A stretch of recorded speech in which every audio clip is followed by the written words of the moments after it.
Bonjour et bienvenue pour ce 6e numéro de Planète TI.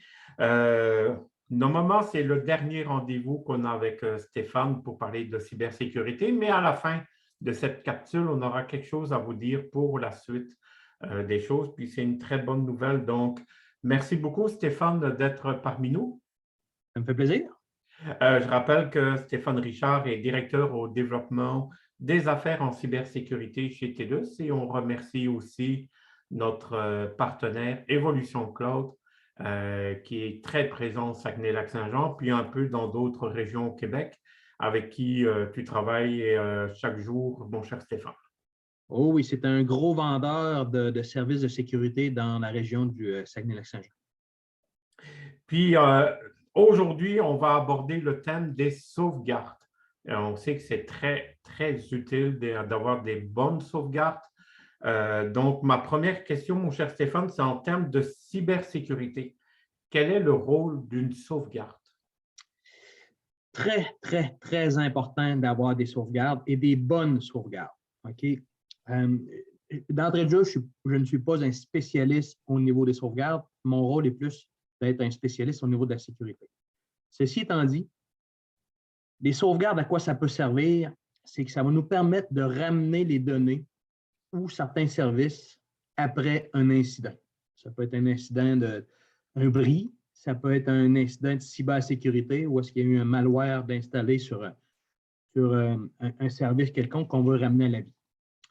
Cependant, il faut prendre certaines précautions pour s'assurer que les sauvegardes qu'on va prendre, qu'ils ne soient pas déjà infectés par un malware. Puis pour une sauvegarde, ça doit répondre à quels critères pour que ça soit une bonne réussite? Pour ne pas être passé à côté de la choc, comme on dit? Il existe une règle qu'on peut retrouver sur Internet en faisant des recherches, là, règle de sauvegarde 3-2-1 qu'on appelle. Okay? Il y a beaucoup de détails là-dessus, mais en gros, ce que ça fait, ce que ça dit, cette règle-là, c'est que la stratégie de sauvegarde consiste à faire 3 copies de vos fichiers. Une copie sur un disque local et 2 autres sauvegardes sur un média quelconque. Le deuxième point, sauvegarder vos fichiers sur 2 types de médias différents. Ça peut être, par exemple, un NAS.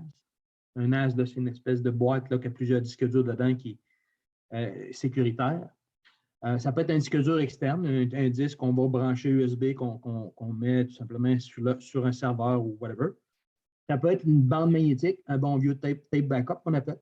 Ça peut être un DVD. Un petit peu plus compliqué de faire des sauvegardes sur DVD, c'est de moins en moins utilisé. Sauvegarder sur le cloud, bien sûr, naturellement, c'est très, très, très populaire. Ça peut être une clé USB, ça peut être n'importe quel autre média aussi. Et le troisième point de la stratégie de sauvegarde 3-2-1, c'est de bien important de conserver une copie de sauvegarde en dehors des murs de votre entreprise. OK? Bien important. Naturellement, tout ça, quand on met ça en place, il faut tester nos backups 1 fois ou 2 par année. Ramenons un service, asseyons-le, faisons une simulation qu'on a perdu tel service, qu'il y a, je ne sais pas moi, un serveur de fichiers qui a craché, il fait une simulation, on ramène ça. Combien ça prend de temps? Est-ce que les données sont corrompues ou ils sont corrects? Et le processus de A à Z prend combien de temps? Ça prend-tu 4 heures, ça prend-tu 8 heures, ça prend-tu 24 heures avant de revenir à la normale? Très, très, très important. Je vais vous donner un exemple. Il existe plusieurs technologies aujourd'hui. Moi, je vais prendre un exemple avec un NAS très connu de la compagnie Synology. C'est ce que j'utilise chez moi. Okay? Si on applique la théorie ou la règle 3-2-1, voici comment il faudrait procéder. On va sauvegarder notre ordinateur sur un NAS. Okay? Mon Mac est ici et sauvegardé sur mon NAS qui est dans le sous-sol. Via une application qui est fournie par Synology qui s'appelle Synology Drive. Première étape. Deuxième étape, on pourrait sauvegarder le NAS sur une unité d'extension qui serait ailleurs dans la maison via une application toujours fournie par Synology qui s'appelle Cloud Station Share Sync. Deuxième point. Et on pourrait aussi utiliser sauvegarde sur le NAS dans le cloud avec Cloud Sync, par exemple. Ça peut être un ou l'autre. Oui, naturellement, si on veut sortir ça de la maison, puis qu'on a le cloud, puis on veut avoir une autre façon, bien, on pourrait sauvegarder sur un autre NAS qui appartiendrait par exemple, à un de mes amis.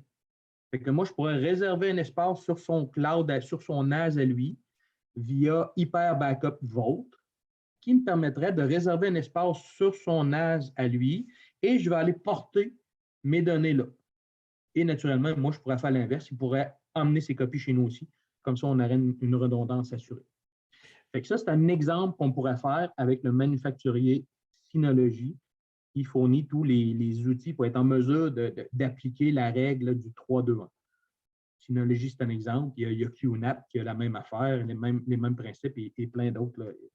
Tout le monde offre cette flexibilité-là.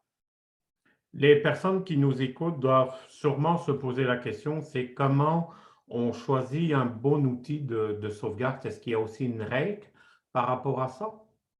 Il n'y a pas vraiment de règle, naturellement, mais il n'y a pas de solution sûre à 100 Même si vous mettez une solution de backup en place, ça ne veut pas dire que quand vous allez venir pour ramener le backup, que vous n'aurez pas de problème. Il peut arriver n'importe quoi. Un glitch électrique, il peut y avoir un problème sur une machine, il peut y avoir un malware, il peut y avoir à peu près n'importe quoi. Ce qui est important de faire, c'est de respecter la règle 3-2-1 dans la mesure du possible. Puis, ça va limiter de beaucoup le risque de perte de données. Ceci étant dit, avec les nouvelles techniques utilisées par les pirates, on sait qu'aujourd'hui, un groupe de pirates comme Ragnar Locker, par exemple, eux, ce qu'ils font, c'est qu'ils se spécialisent pour se différencient des autres malwares par leur patience. Ils peuvent rester jusqu'à 6 mois sur votre environnement avant de faire une attaque, avant qu'il y ait quelqu'un, un pirate qui se logue, puis qui commence à faire du dommage, comme encrypter vos données, comme faire un vol de données, comme faire, peu importe la technique qu'ils vont utiliser. Aujourd'hui, ce qu'on voit, c'est typiquement soit un vol de données, soit ils vont barrer un de vos fichiers, puis ils vont demander une rançon pour le revoir. Bien, eux, Ragnar Locker, en restant 6 mois sur votre environnement, bien, c'est sûr que votre backup l'a pris. C'est sûr que le malware est sur vos backups. Fait que si jamais la fenêtre apparaît et vous ramenez le backup, vous ramenez le malware. C'est ce qui est un peu tendance. C'est pour ça que, particulièrement si on veut éliminer le problème à la source, il faut mettre en place des outils intelligents, des outils de détection avancés, comme un EDR qu'on a parlé dans d'autres capsules, ou un MDR, qui va nous permettre d'agir immédiatement sur un poste de travail quand on voit qu'il commence à avoir du mouvement bizarre.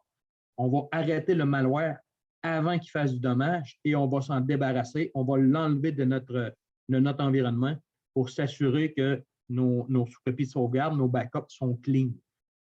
Comme ça, on va être capable de dormir sur nos deux oreilles si jamais on a un événement comme un feu, une inondation, Oui. whatever, qu'est-ce qui peut nous arriver. Merci beaucoup, Stéphane. En début de capsule, on disait que normalement, c'était notre dernière capsule ensemble, mais on parlait d'une petite surprise. Et justement, la voici, c'est que ces capsules connaissent un bon succès sur YouTube et aussi sur les réseaux sociaux avec Facebook, LinkedIn, puis même Instagram. J'ai vu même Twitter, comme quoi que les capsules sont partagées. Et donc, en accord avec toi, on a décidé de prolonger cette formule pour quelques autres capsules en cybersécurité. On va aborder d'autres sujets. D'ailleurs, tout au long de l'année, Stéphane, tu vas venir expliquer les nouveautés et les nouvelles tangentes entourant la cybersécurité. Puis je te remercie beaucoup pour ta précieuse collaboration. Un plaisir. Puis je voudrais aussi remercier TELUS chaleureusement, puis aussi Evolution Cloud pour leur confiance envers ces capsules. Et par la même occasion, encore une fois, mon cher Stéphane, te remercie parce que ces capsules sont on reçoit beaucoup de messages, il y a des interactions avec les internautes et ils trouvent cela très intéressant. Puis même au niveau des clients là, qui nous en parlent, c'est grâce à toi aussi. Parfait, merci. Mais c'est important aujourd'hui, avec tout ce qu'on voit, d'être conscient de ce qui se passe dans l'industrie. C'est pas juste ailleurs en Europe, en Russie, en Ukraine, qu'on voit ça. On est les répercussions, on les a ici maintenant. Et si on ne fait pas attention, si on ne prend pas les mesures qu'il faut pour se protéger efficacement, on va avoir des problèmes, c'est inévitable. D'ailleurs, dans le prochain rendez-vous, dans la prochaine capsule, elle sera consacrée aux conseils généraux en cybersécurité. Est-ce que tu pourrais nous en dire quelques mots, s'il te plaît? Oui, ben, ça va être des conseils généraux. OK? C'est quoi les meilleures techniques à mettre en place pour s'assurer de réduire au maximum notre surface d'attaque? On va aborder plusieurs sujets qu'on va discuter plus en détail dans cette capsule-là.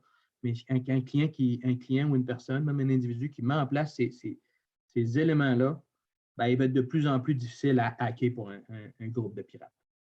Ben, justement, on va se donner rendez-vous pour cette 7e capsule ensemble. Puis, encore une fois, merci beaucoup. Puis, je voudrais remercier TELUS pour sa participation, puis aussi Evolution Cloud qu'on peut retrouver sur son site internet www.evolutioncloud.net. Merci beaucoup, Stéphane. À la prochaine. Merci de nous avoir écoutés. Je vous dis à la prochaine. Merci, au revoir, salut.